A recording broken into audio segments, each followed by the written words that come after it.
I hope you're fine and I hope you are fine for the last day of the week. So look at the timetable with me, follow me. Alors, on va retrouver notre calendrier et la météo comme d'habitude. La lecture, compréhension à partir du petit texte, si tu te souviens bien du Y entre les deux voyelles et lorsqu'il n'était pas entre deux voyelles. Suivi d'un exercice sur le verbe et enfin l'orthographe avec notre phrase dictée.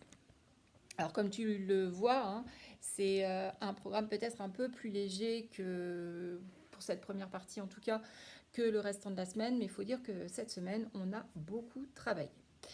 Alors tout de suite, donc open your book, take your yellow and your blue pencil. And what is the day? Today. Today it is Friday, the 12th of June. Yesterday it was Thursday, the 11th of June. And tomorrow it will be Saturday, the 13th of June. Okay, look at the calendar. Did you work on Thursday? Absolutely. So you can take your blue pencil and you can color it. Be careful because tomorrow it will be a great day for Isandre. Da, da, da, da, da, da. Chut. Ce ne sera que demain. Alors, close your book, put it next to you, and put your pencil in your pencil case. So close it. What is the weather like today now? What is the color of the sky?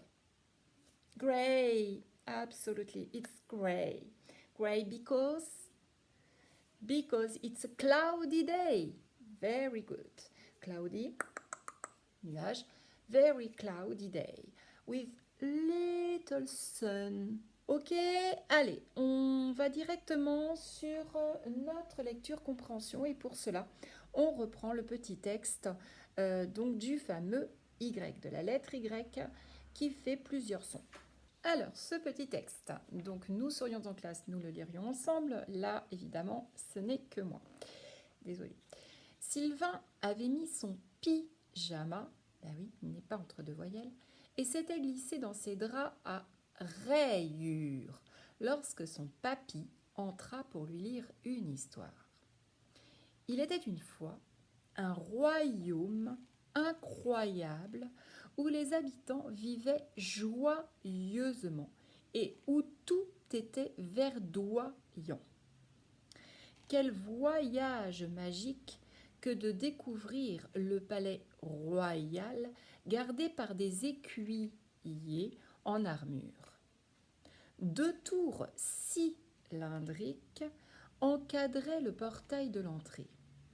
Elles étaient ornées du blason royal avec ses 2 cygnes blancs sur un fond rayé rouge et jaune. Alors, tout de suite, donc je vous avais dit qu'il y aurait de la compréhension. Donc vous allez voir s'afficher la première question et tout de suite on répond ensemble. Alors, première question, comment était ce royaume ? Il y avait 2 réponses possibles. C'était... Ah oui, mince. Donc pour ce questionnaire, je vous demande de prendre votre ardoise. J'ai oublié de vous le dire. En même temps que vous preniez votre texte, vous prenez votre ardoise. Pour écrire juste la lettre correspondante à la réponse. Alors, sur cette première question, comment était ce royaume ? Il y avait 2 réponses possibles. Alors, si on a les 2, c'est super. Si on en a une sur les 2, c'est pas grave. Il était réponse A, incroyable. Et il était réponse D, verdoyant. Deuxième question. Alors, comment sont les habitants de ce royaume ? Vous aviez 4 propositions. Réponse A, ils sont effrayants. Réponse B, ils sont joyeux. Réponse C, ils sont bruyants. Réponse D, ils sont ennuyants.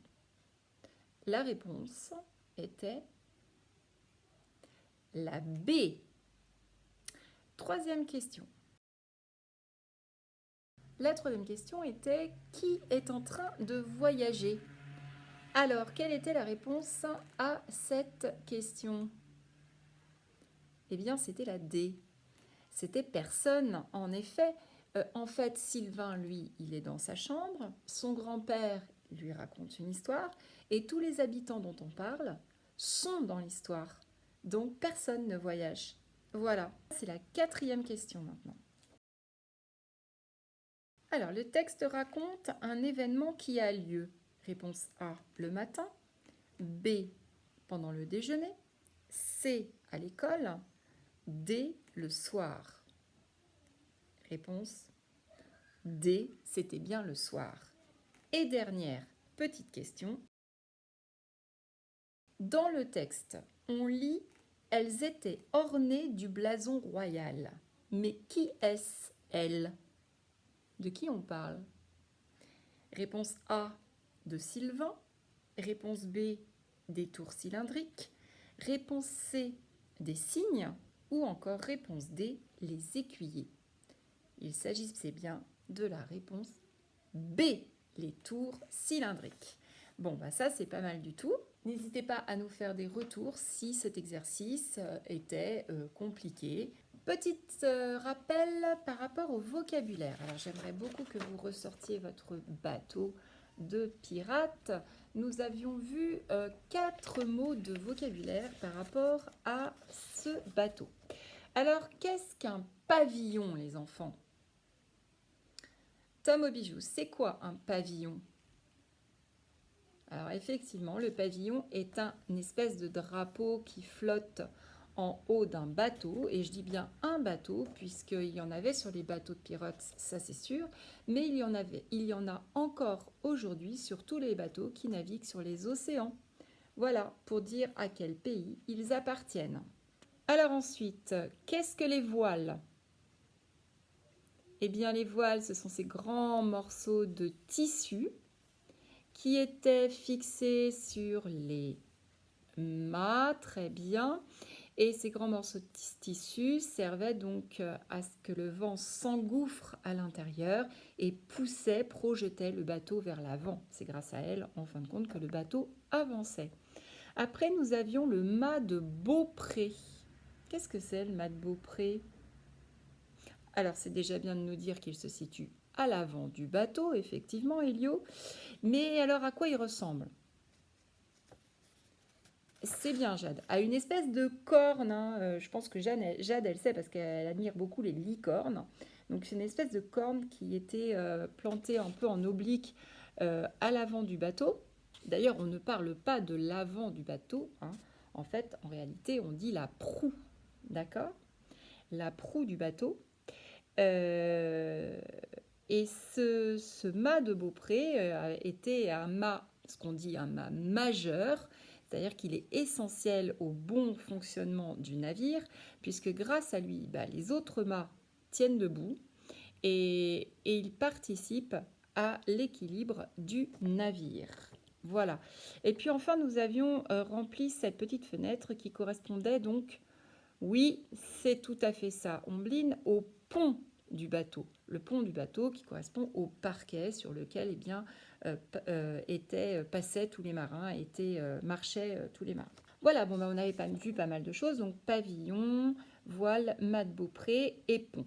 Vous voyez juste ici, nous avons une fenêtre qui correspond donc à ce petit bonhomme que l'on voit sur l'avant du bateau, qui était en fait, aujourd'hui il y en a plus. Hein, Alors cette figure en fait que vous voyez à l'avant du bateau se situe sous le mât de Beaupré, d'accord?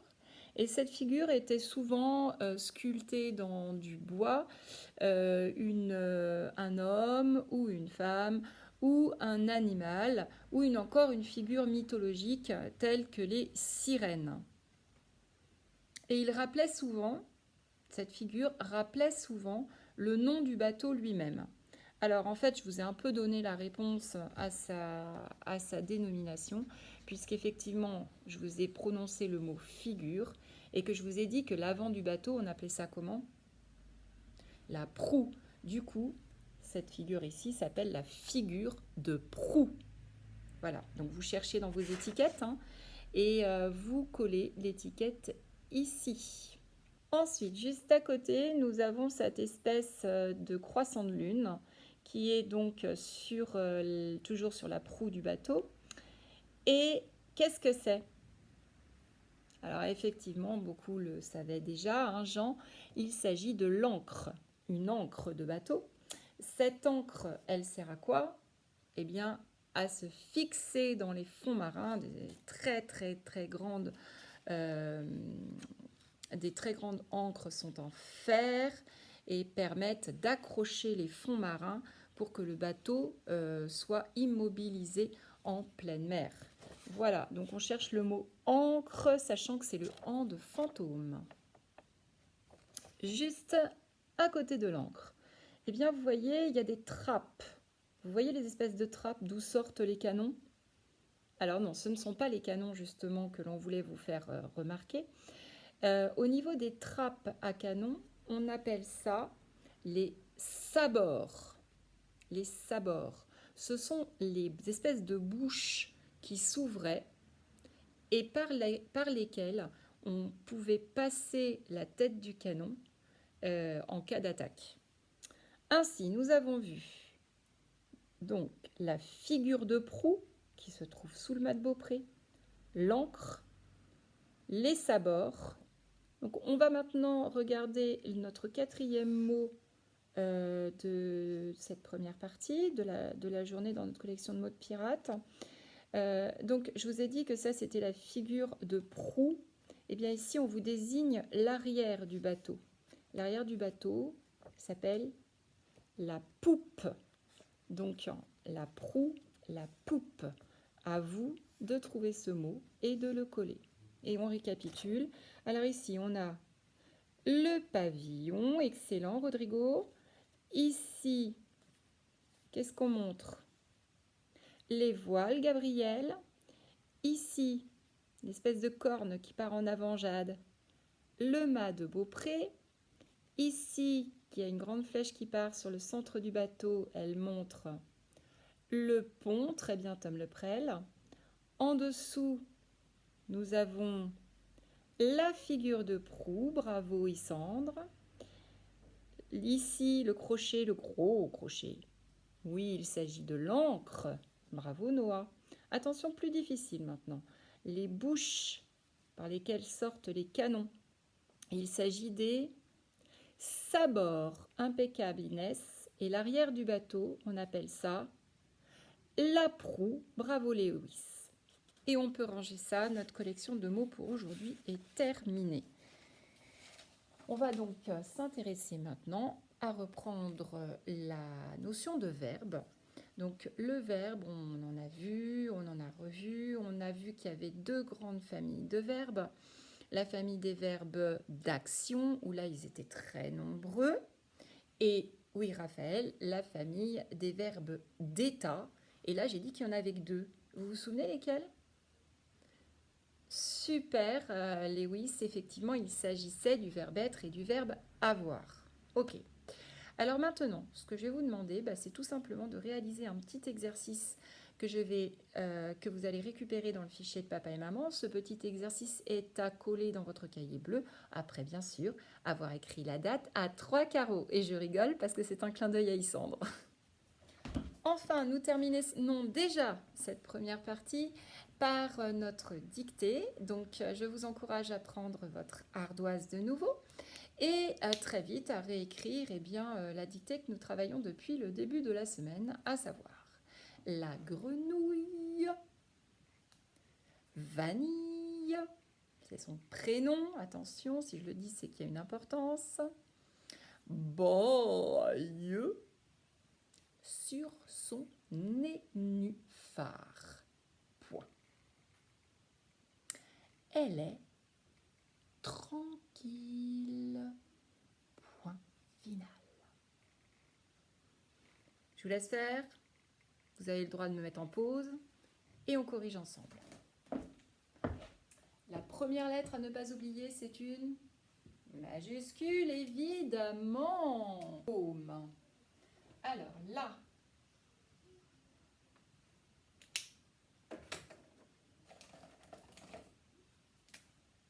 on reprend. G, g, gre. N, le nez. Ouh, genou. I,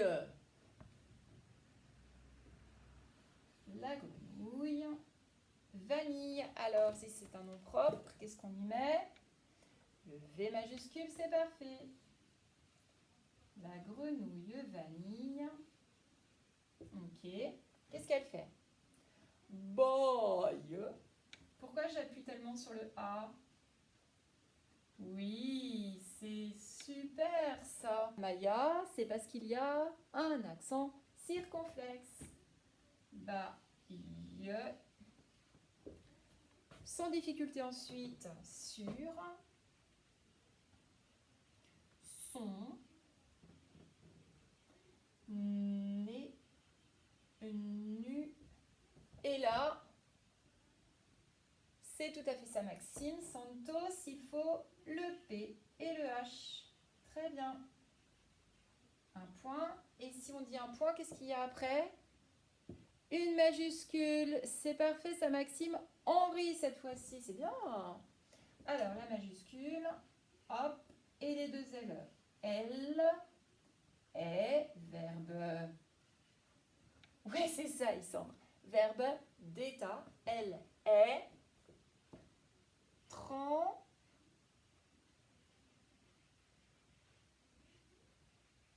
qui est là, la farce. Et qu'est-ce que je mets à la fin? Corentin?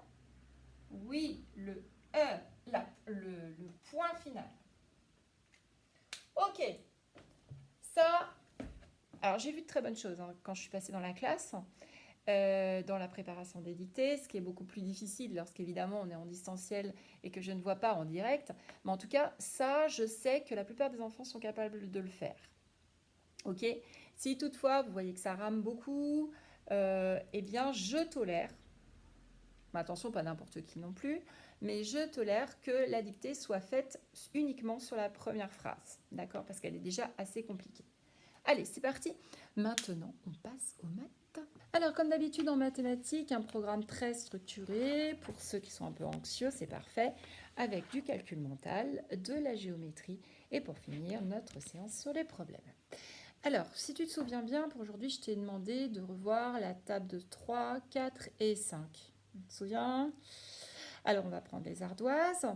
Et très vite, on essaye de répondre en écrivant uniquement la réponse à la question. Allez, 3 plus 6. Réponse. Gabriel. 9, c'est parfait, on efface. 4 plus 5. Réponse. Martin. 9, c'est parfait, on efface. Question. 5 plus 8. Réponse Jason. 13, c'est parfait, on efface. Question. 3 plus 10. Nathan. 13, c'est parfait, on efface. 4 plus 4. Aaron. 8, c'est parfait, on efface. Un petit dernier pour la route. 5 plus 3. Tom Leprel. 5 plus 3. 8, c'est parfait, on efface. Donc, maintenant, ce que je vais faire, c'est que je vais te proposer d'écrire les lettres qui sont derrière moi dans ton cahier bleu. Allez, je sais, pénible la maîtresse, c'est pour ça qu'on l'aime. On va s'entraîner sur les tables de 6, 7 et 8. Donc là, comme il s'agit d'un entraînement sur des tables qui n'ont pas été revues pour aujourd'hui, je te propose, si tu as besoin d'aide, d'utiliser ton tableau de Pythagore. D'accord? Sachant que, comme d'habitude, je te donne les opérations par oral, mais en aucun cas tu n'as à l'écrire, il te suffit d'écrire la réponse. Ok ? On fera également le petit cercle à côté pour inscrire le nombre de bonnes réponses à la fin lors de la correction. Je le prépare afin que toi aussi tu puisses le faire. Alors c'est parti. Vous êtes prêts ? Ça va bien se passer. Allez les anxieux, ça va bien se passer. Petit A, 5 plus 7.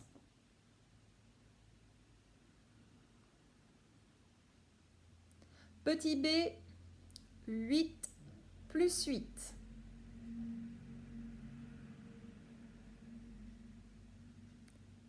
Petit C, 6 plus 8.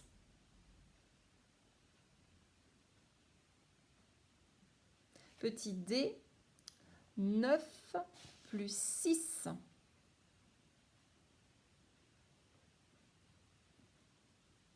Petit E, 4 plus 7. Petit F, 6 plus 7.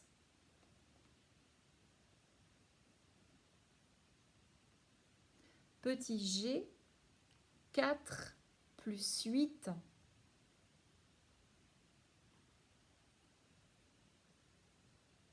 Petit H, 3 plus 7.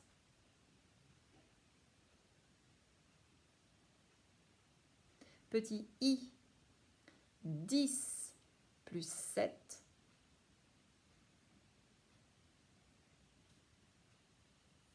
Petit J, 6 plus 6.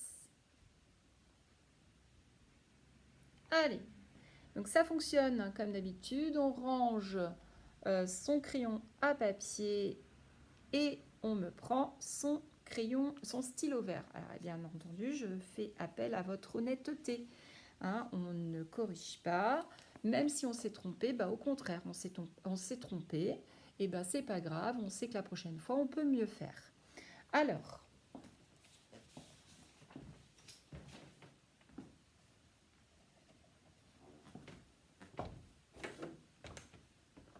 donc afin de corriger, c'est parti, Tom au bijou, 5 plus 7. 12, très bien. Donc on met un petit trait si c'est juste. Le B, 8 plus 8, Jean. 16, parfait. C'est un double, hein. Hop, si c'est bon, on n'oublie pas.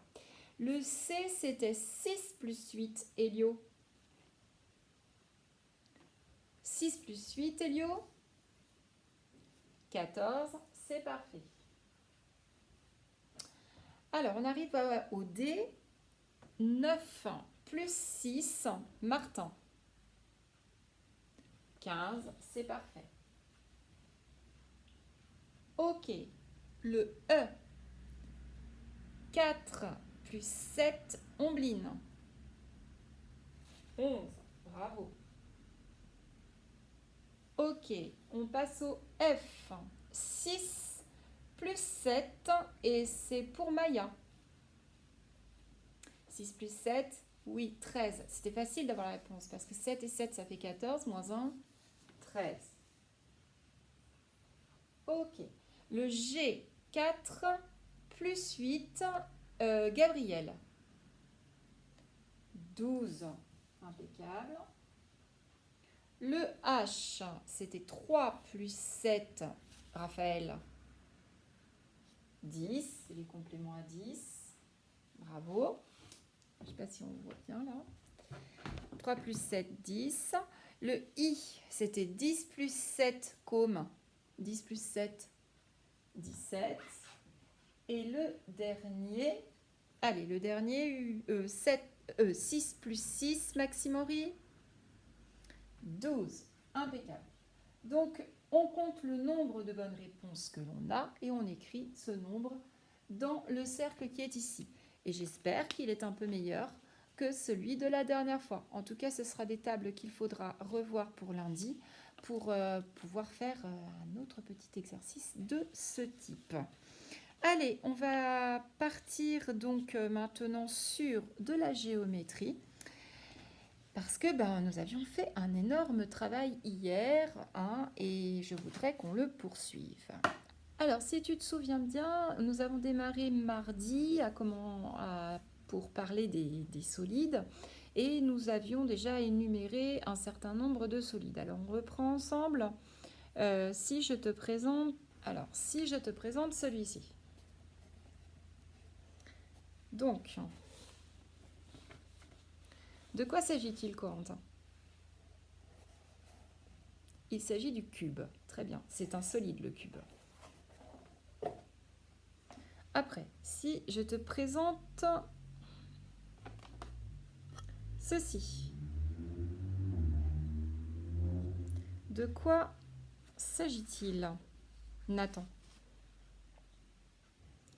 D'un pavé droit. Bravo. Après, si je te présente celui-ci, Inès, qu'est-ce que c'est? Un cylindre. Bravo. Si je te présente celui-ci, petit chapeau de sorcière, Tom Leprel, c'est quoi? Un cône. Parfait. Bravo, mon grand. Si je te présente ceci, Aaron, qu'est-ce que c'est? Une boule. Impeccable. Enfin, si je te présente ceci, Yolane, qu'est-ce que c'est, Yolane? Une pyramide. Bon, ça, c'est pas mal du tout. Puis, hier, nous avons travaillé sur une nouvelle notion. Est-ce que tu te souviens du nom des solides?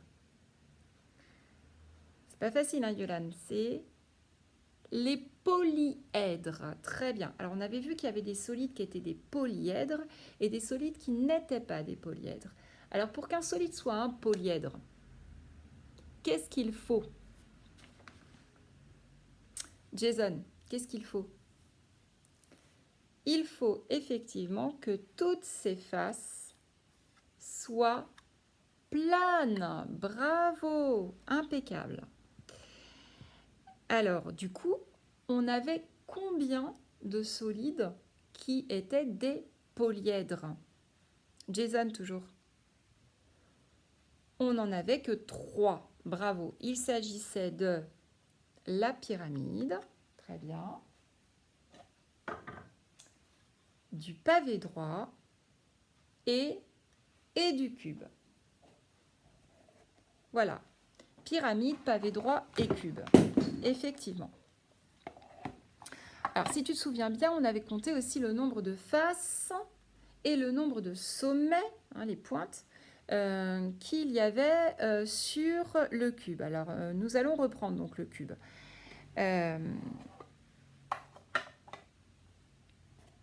Pour autre chose maintenant. Regarde les faces du cube. Toutes les faces du cube. Quelle forme géométrique, quelle figure mathématique est-ce qu'elle représente?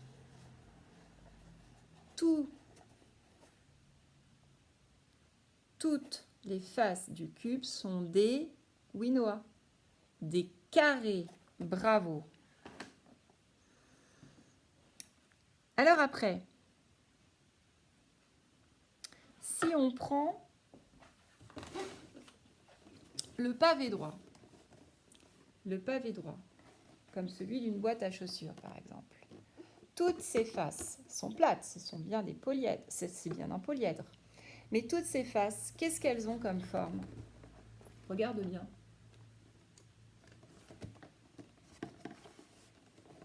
Alors évidemment, la face qui est là, elle est plus allongée, la face qui est là, elle est plus petite, mais pour autant, la même figure mathématique est partout. Il s'agit de quoi, Lewis?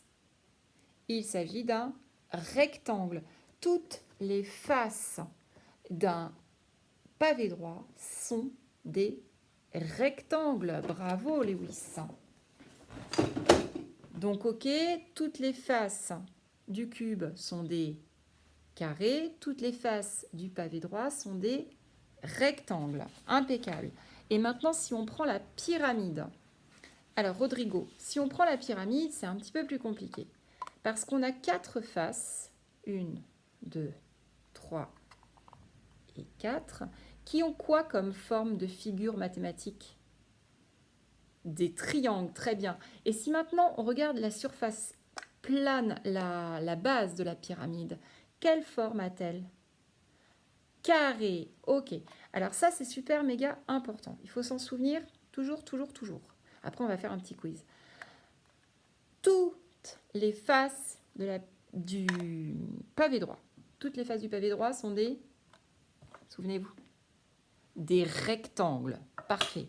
Toutes les faces de la pyramide. Ah, maîtresse, t'as dit toutes. Eh bien oui, c'est pas vrai. 4 faces de la pyramide sont des triangles, tandis qu'il y en a une qui est un carré. Parfait. Et les faces du cube, ah bah par contre, toutes les faces du cube sont des carrés. Ok. Alors tout de suite, on prend son ardoise et on va répondre au petit quiz. Donc regarde la première proposition. Alors première question. Quel solide a certaines de ses faces qui sont des triangles? Quelle était la réponse à cette question? Maxime Santos. C'est la réponse C, tout à fait, c'est la pyramide. Pourquoi? Bien parce que la réponse A, c'était une boule, donc il n'y a pas de face. La réponse B, c'était un pavé droit et on a vu que toutes les faces étaient des rectangles, très bien. Et enfin, la réponse D, c'était un cylindre. Donc le cylindre, il n'a pas de face en forme de triangle. Et en plus de ça, eh bien, ce n'est pas un polyèdre. Allez, on passe au second petit quiz. Deuxième quiz. Quel solide a toutes ces faces qui sont des rectangles? Donc la première proposition, la A, c'est la boule, le B, c'est le pavé droit, le C, c'est la pyramide et le D, c'est le cylindre. À vous de répondre. Allez, Jade. Alors, Jade, c'est la réponse B, tu as raison, c'est le pavé droit. Pourquoi pas la A? La boule n'a pas de face. Pourquoi pas la C? La pyramide a des triangles et un carré, mais certainement pas de rectangle. Et enfin, le cylindre, qui était la réponse D, lui, il n'a pas de rectangle. Voilà, très bien. Alors, je vous demande, suite à ce petit quiz, de prendre votre fichier de géométrie Jocatop et puis de me faire les pages 45 et 46. N'oubliez pas, lorsque vous allez nous renvoyer votre travail, de bien nous écrire votre prénom. Merci beaucoup les loulous. On passe aux problèmes. Pour les problèmes, vous irez comme d'habitude chercher les textes des problèmes dans les fichiers de papa et maman. C'est parti. Alors, afin de consolider nos bases, on démarre sur un problème dont le texte va vous rappeler ceux d'hier. D'accord? C'est pour bien ancrer les mécanismes de compréhension. Alors, on y va. Tom, Jean et Nour sont au restaurant. Le menu de Nour coûte 13 €, celui de Jean coûte 24 € et celui de Tom coûte 35 €. Question, quel sera le montant de l'addition? Ok, donc on a vu ce qu'il fallait faire. On prend les sommes de chaque personne et puis on va les mettre tout ensemble pour savoir combien est-ce qu'on doit payer au restaurant. Alors, prélevez les indices s'il vous plaît. Alors ensemble, on les prélève. Donc ce qui est important, le menu de Nour qui coûte 13 €. Ça c'est important. Le menu de Jean qui coûte 24 €. Enfin, le menu de Tom qui coûte 35 €. Bon, avec tout ça, qu'est-ce que je fais? Si je les mets ensemble, ça veut dire que je vais les ajouter. C'est bien ça, Tom, au bijou. Je vais donc les ajouter. Donc, je vais poser mon opération, mais avant, je l'écris bien sûr en ligne. c'est tout simplement de la méthode. Les 13 euros plus les 24 euros. Comme ça, je suis sûre de ne pas en oublier. Plus les 35 euros. Bon, et bien ça va faire combien tout ça? Alors, comment faire? Eh bien, je vais les poser en addition en colonne, mais vous savez les faire maintenant. Faites-vous confiance, mes petits loups. Les unités et les dizaines à côté. Allez, donc, dans 13, quel est le chiffre des unités? Alors, c'est ça, Ombline, c'est le 3. Et donc, le chiffre de la dizaine, c'est le 1, bien sûr, ma puce. Plus, dans le nombre 24, quel est le chiffre des unités, Raphaël? Le 4, très bien. Et donc, le chiffre des dizaines, le 2. C'est bien, mon grand. Allez, Maxime-Henri, dans 35, quel est le chiffre des unités? 5, c'est bien. Et donc, le chiffre des dizaines, le 3, effectivement. Et on va calculer tout ça. Alors, on y va, c'est parti. Maxime-Henri, 3 plus 4. Allez, 3 plus 4, 7. Et 7 plus 5, on l'a vu tout à l'heure, ça fait 12. Le 12, je l'écris à côté. Alors, le 2 des unités, bon ben ok, je vais le mettre dans la colonne des unités. Et le 1, qu'est-ce que je fais? Oui, c'est ça, Maxime. Il prend l'ascenseur. Clac, allez, chez les dizaines. Mais je ne vais pas oublier de le compter. Il faut bien que je l'écrive et que je le compte. C'est parti, Maxime-Henri. Allez, tu es parti, là, tu vas faire toute l'opération. 1 plus 1, 2. 2 plus 2, les doubles. 4. Et 4 plus 3, eh bien 7. Alors, comment est-ce qu'on lit ce nombre, Maxime? Santos, tiens. Haha, tu croyais que je t'ai oublié? 72, très bien. Donc, on répond à la question en utilisant les mots. Le montant de l'addition et sera... Allez, c'est parti. Le montant de l'addition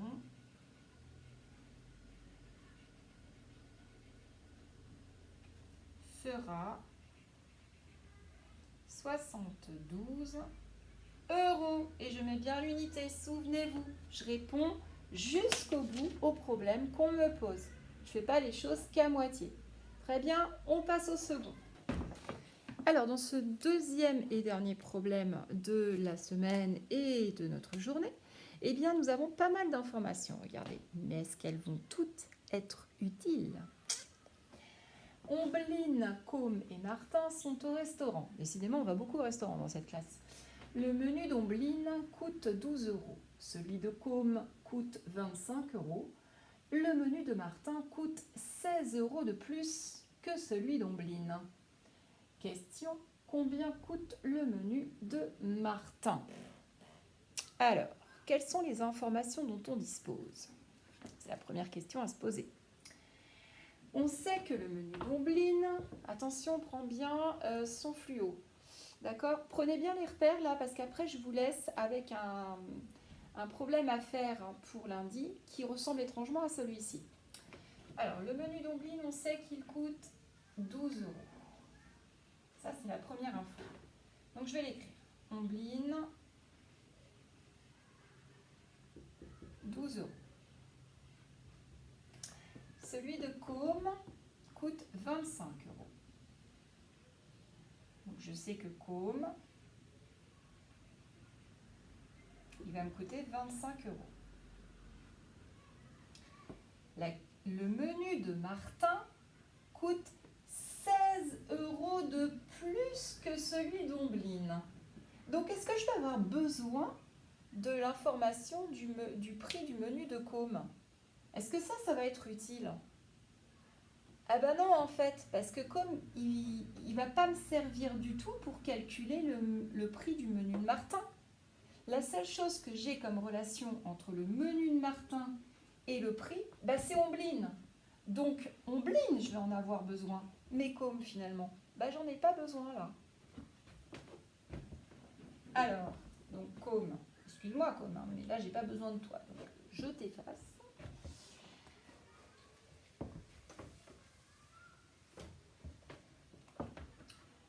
Et je sais que qui va me coûter le plus cher, Ombline ou Martin? Bah, ça va forcément être Martin, puisque Martin coûte 16 € de plus qu'Ombline. D'accord? Donc, Martin, il va me coûter